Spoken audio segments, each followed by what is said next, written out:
conversation and talk about the SAG Awards, the Screen Actors Guild Awards, which took place this past weekend, which of course is a precursor, or at least another precursor, to the Academy Awards, which is going to go down in 2 weeks. But this is a very much anticipated award show just because of the acting categories that are acknowledged across both film and television, but also just like the picture that it might paint in terms of the favorites that might walk away with trophies in 2 weeks' time. But just to quickly run down, some of the big notable stories from the SAG Awards.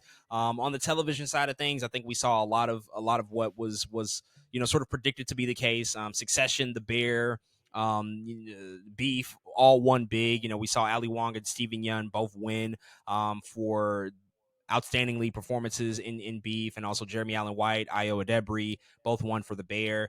I will say there was a couple of surprises though. Oh yeah, Pedro Pascal won for outstanding lead actor in a drama series for The Last of Us, beating out Succession, which Succession is cleaned up across most other award shows in terms of the acting categories in particular. We've seen Matthew McFadyen win, we've seen Kieran Culkin win, and oftentimes it's been 3 or 4 nominees in one singular category. Brian Cox would be nominated, and Jeremy Strong would be nominated, but Jeremy was not even nominated for a Screen Actors Guild Award, and Pedro Pascal ended up walking away with the trophy, and he was even shocked himself because he got on stage and he was drunk. He didn't know what to say. He didn't have anything prepared, clearly. And then on the flip side of that, Elizabeth Debicki won for The Crown, which I did not see coming. That was another big surprise, but I'm so happy for her. Neither did she. Yeah, she didn't see it either, but I'm so happy for her. I love what she does in The Crown, and so definitely a couple of surprises. Really, kind of, I think shook the table a little bit on the TV side of things when we've just been so used to seeing Succession, The Bear, Beef. They've just won everything, and that was the case here. Succession still won. Outstanding performance by an ensemble cast, the biggest award that they can win at the SAG Awards. Same thing for The Bear, ensemble for a comedy series. So they all still won big, but there were definitely a couple of surprises. So just any notable call outs for you from the TV categories and the big winners from any of those respective categories? No, man. I think that was really the big thing was that Elizabeth Debicki and and the way Pedro Pascal was just like, huh? I mean, he got on stage, his shirt was open. He told everybody he was drunk. Like he literally was not expecting to win that award. And I just love the comedy behind it and how surprised he was. His personality really showed through winning that award. It was pretty enjoyable to watch. But yeah, man, that was kind of some like, beyond that, everything was pretty predictable in what we had seen, but that really like kind of changed the dynamic of the night for me. It was like, whoa, what is this? What's going on? And then again, it was funny. In another just quick call out, because it was on Netflix, they had like they didn't have commercials, but instead they had the interviewer asking people questions. I think that was a really nice touch, man. It was really cool for I forgot his name. He was a really good interviewer too, though. But Ayo Edebiri would like come off the stage and he would ask her like, "What do you think about Jeremy Allen White? Did you expect to win this?" I really like that touch on the show, man. But yeah, other than that, it was a pretty straightforward show.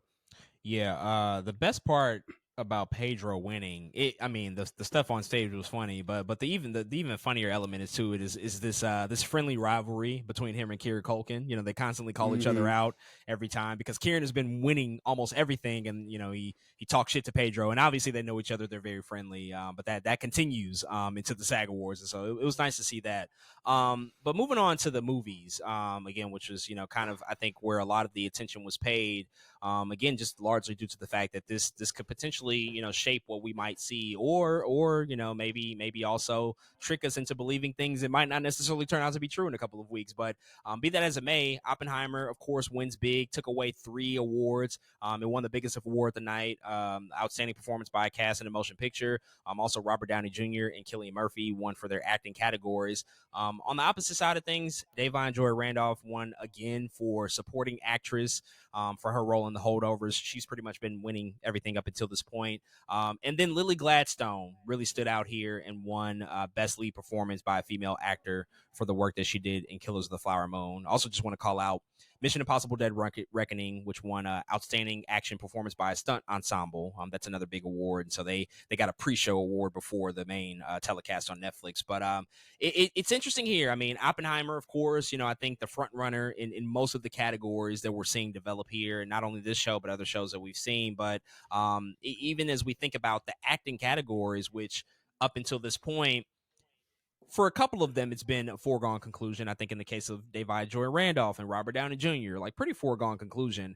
But for the lead categories, there's been this back and forth conversation in both. Female Mm-hmm. actor, the two front runners, Emma Stone and Lily Gladstone, were pretty much locked in as two front runners. And very similarly for the movie categories, Cillian Murphy and Paul Giamatti for his work in The Holdovers have been the front runners. But now we see maybe some clear emerging victors potentially, in the case of Cillian Murphy and Lily Gladstone. So any thoughts on the acting categories in particular amongst those four that walked away with trophies?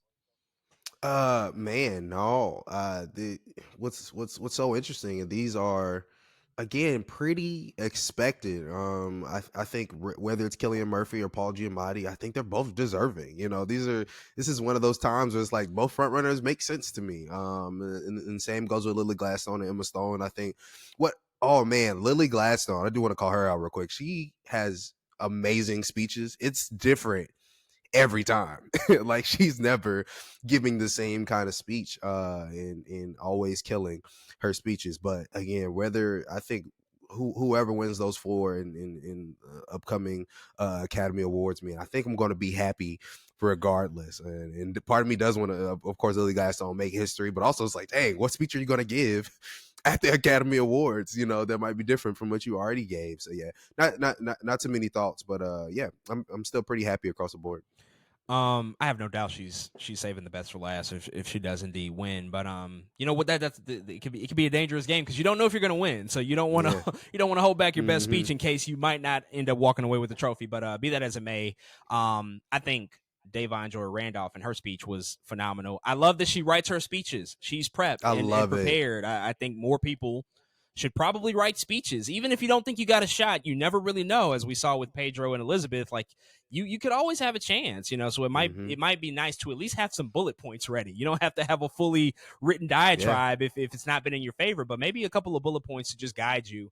I love the fact that she just gets up there, whips out a piece of paper, and she reads like that. That's Yeah. the best to me. She gets to the point. She thanks who she needs to thank, and she always leaves with a very inspirational message and talks about how one job away can change your life. One gig can change everything for you, and that's what people need to hear, especially post strikes. The biggest strikes that have ever occurred Mm-hmm. in the history of Hollywood, taking place over the course of the past year. So many people lost so much stuff, jobs, homes, whatever the case may be. It was a really tough year, and so I'm loving the fact that she's taking that opportunity and that platform to really kind of big up that aspect, that she's grateful this all happened really overnight for her. Things have changed just so drastically, and she's not taking anything for granted. I love her. Robert Downey Jr. also, I liked his speech a lot because he kept it short and sweet, but I liked what he did. He thanked all of the respective actors, not all of them, but a lot of the respected actors that he's worked with that he felt like he learned something from. Like he was just listing off people's names, and I felt like I was like running through his IMDb in my mind. He brought up Val Kilmer and Jamie Foxx and all these people that he's Mm-hmm. made movies with, and I'm like, yo,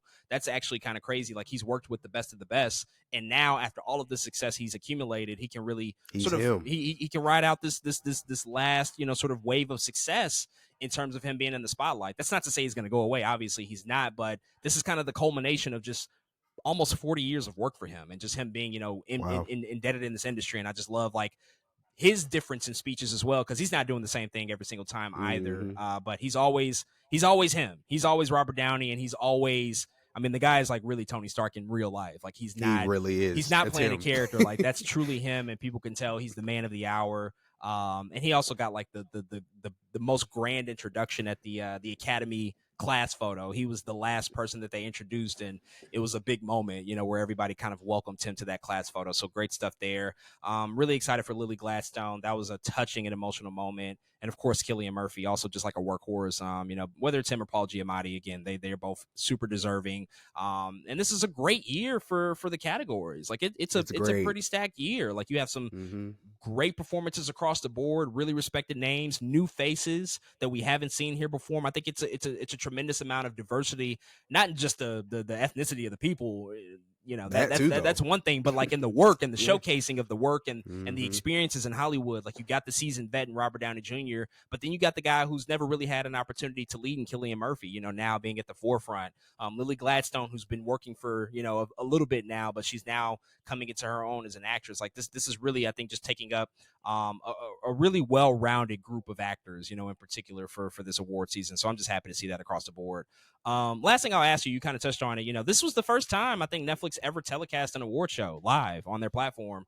So a little bit experimental in nature. Award shows by and large are kind of irrelevant these days in terms of Mm-hmm. viewership. Most people don't watch them, if we're just being honest. And I think award shows have often struggled to figure out like their place in modern day society. The ratings just can't compete with the other live juggernauts like football or basketball. Like they just can't compete with that. The level of relevance isn't there anymore. Although, over the past couple of years, we've seen increases. Things have slowly upticked a little bit. Like the Grammys, they got some good viewership this year, increased over last year. The Oscars, same thing. Golden Globes, the numbers are slowly getting up, but they're not matching what they used to. Sort of Mm-hmm. in the pre-streaming boom. So, how did you feel about this transition? The fact that SAG was kind of the first to take this chance to have a live telecast on Netflix, and could this potentially, influence maybe some other shows, other companies to take a similar route?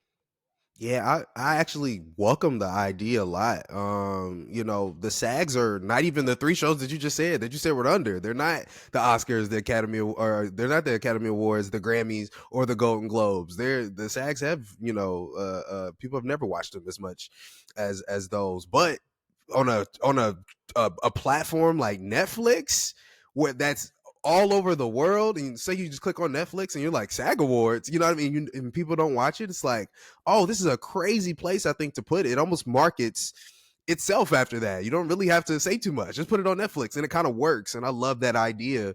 And I think even somebody in the show was like, "Yeah, we're on Netflix," and so people all around the world get to see this. And I didn't really think about that because we do normally are on like ABC and CBS, very American networks.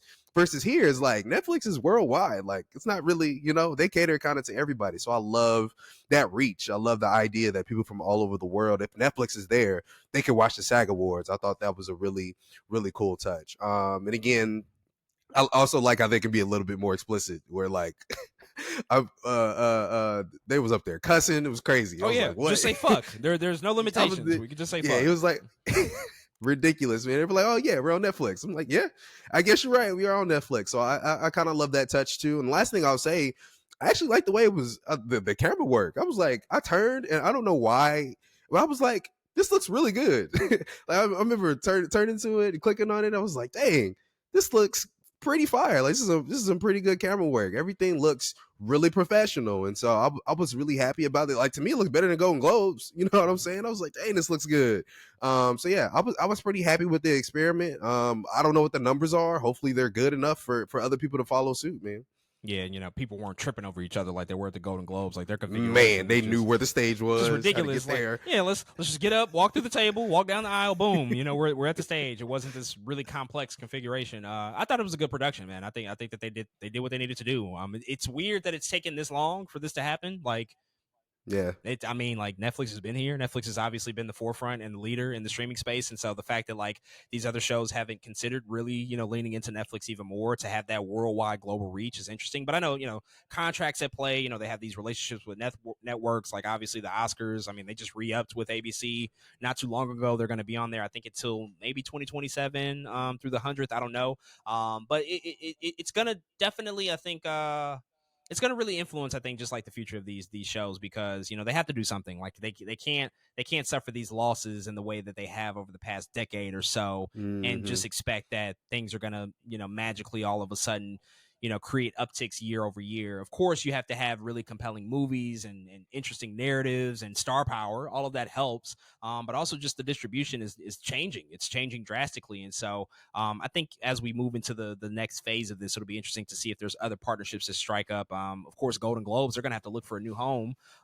moving into the future. They've leveraged Paramount Plus, but they're going to have to find, I think, a new network moving into the future. So that'll be interesting. And the Grammys with CBS, they're probably not going to let that go anytime soon. But There's no way. There's opportunities out there. There's other shows as well, that they can consider, People's Choice, all these other things. And so we'll have to see. We'll have to see what the future of streaming plus award shows and live telecast looks like. But we'll see. In next week's time, we're going to give our final predictions for the Oscars and really run down every single category. So be on the lookout for that. Of course, this show and other shows that have happened up until this point will certainly play into the conversation. So we'll be back next week to talk through that.